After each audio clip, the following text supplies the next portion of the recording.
Hi everyone, this is our channel, Meet the Real Story. Please like, share and subscribe.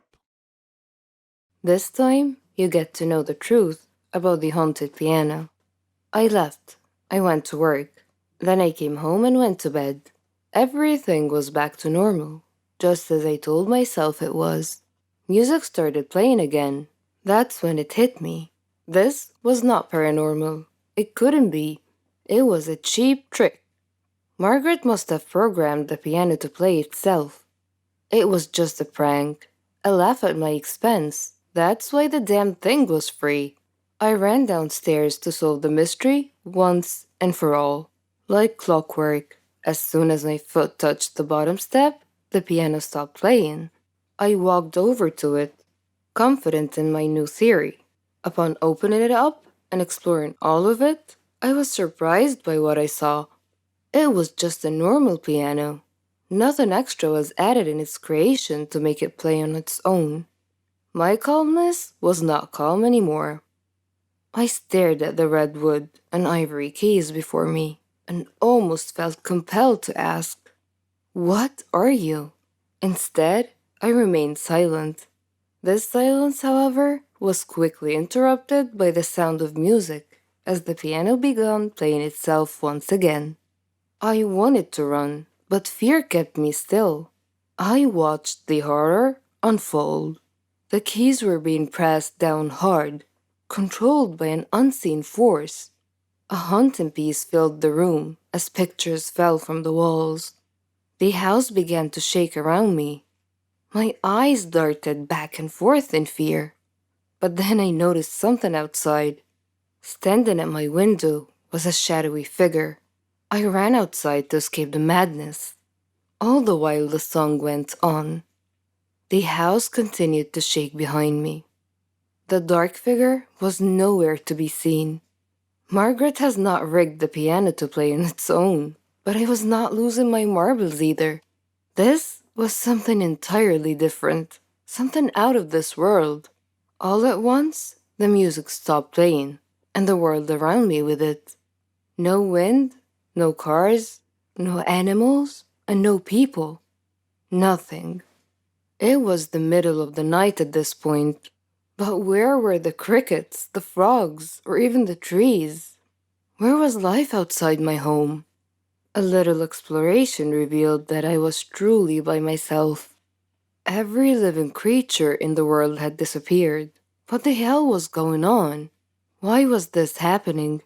I returned home, hoping for answers, but instead, I saw an unsettling sight. It was so dark, I almost didn't see it. Standing completely still next to the piano was the same silhouette from my window. My body was shaking with fear, but the figure did not react. It was frozen like the rest of the world. The shadow was wearing a dark cloak, one that covered its entire body. At its face was nothing but pure darkness. I studied the figure for a few more moments before a familiar sound filled the room. The piano song played, and in an instant, the world returned to life. I fell to the ground, but managed to escape, crawling out the front door and rushing over to my car.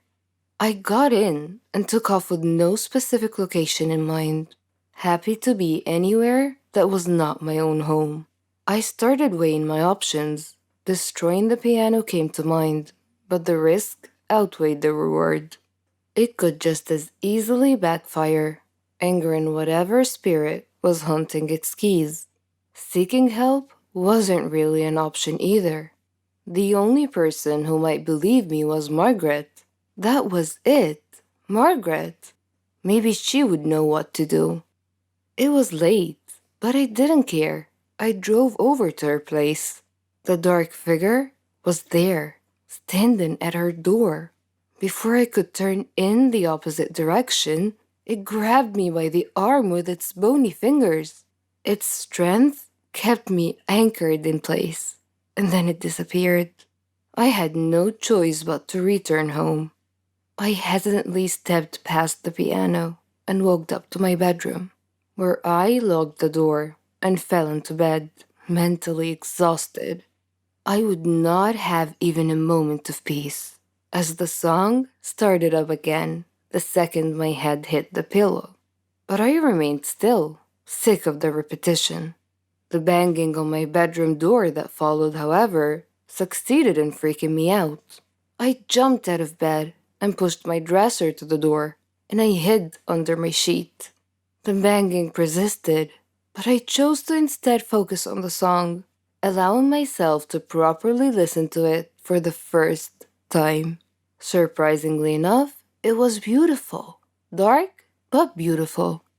Its melody soothed me, relaxing me to the point that my eyes grew tired.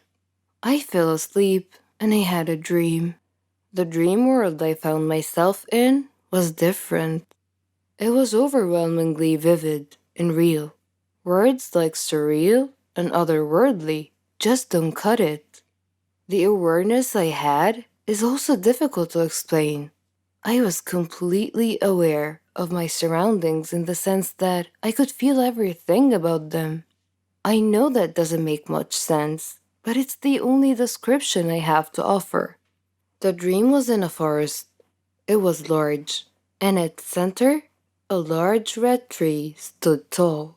Every fiber of my being knew where I was. This was the blood tree, the precursor to my piano. As I admired the beauty of the blood tree, a person stepped out from behind. He did not speak. He simply pointed at the tree. This is when the piano leaked into my dream. The song played as glowing lines ran up and down the tree's bark. The man put his hand to the wood, motioning for me to do the same, and I did. It was an incredible sensation. My eyes were filled with visions, a glimpse into the blood tree's past. Its bark wasn't always red. Native habitats came up to the tree every year. They would slice their hands open and place them on the tree's trunk. Their blood then dripped to its base, representing the lifelines of their people. It also signified becoming one with nature, feeding the tree life from within.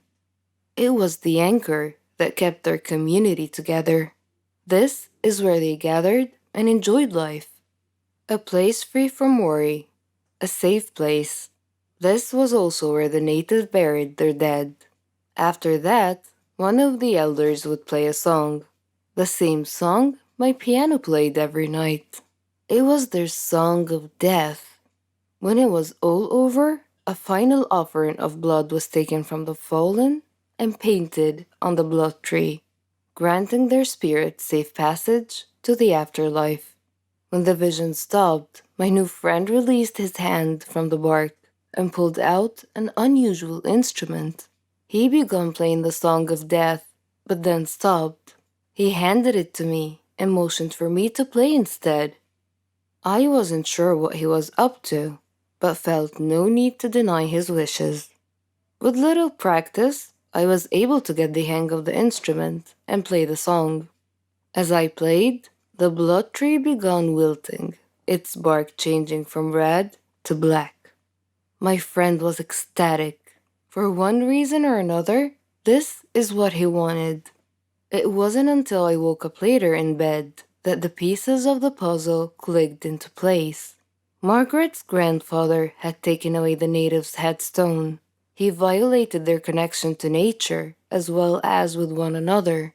The tree and its spirits had to be put to rest, and once and for all, there was only one way to do this. I can't explain how, but I knew I needed to play the Song of Death on the piano, the whole way through without interruption.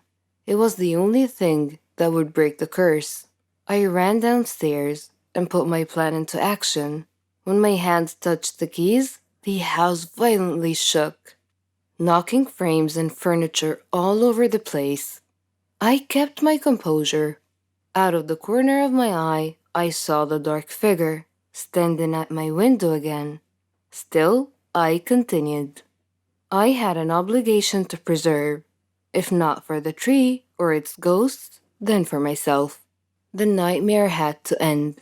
They roamed around the room, sometimes next to me, other times breathing down my neck.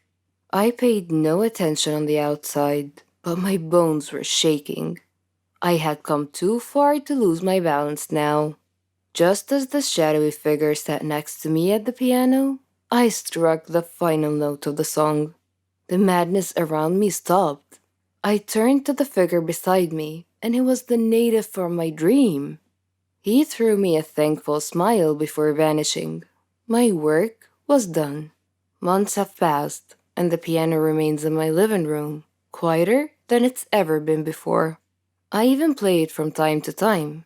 If there's one thing you can take away from my experience, it's to be mindful of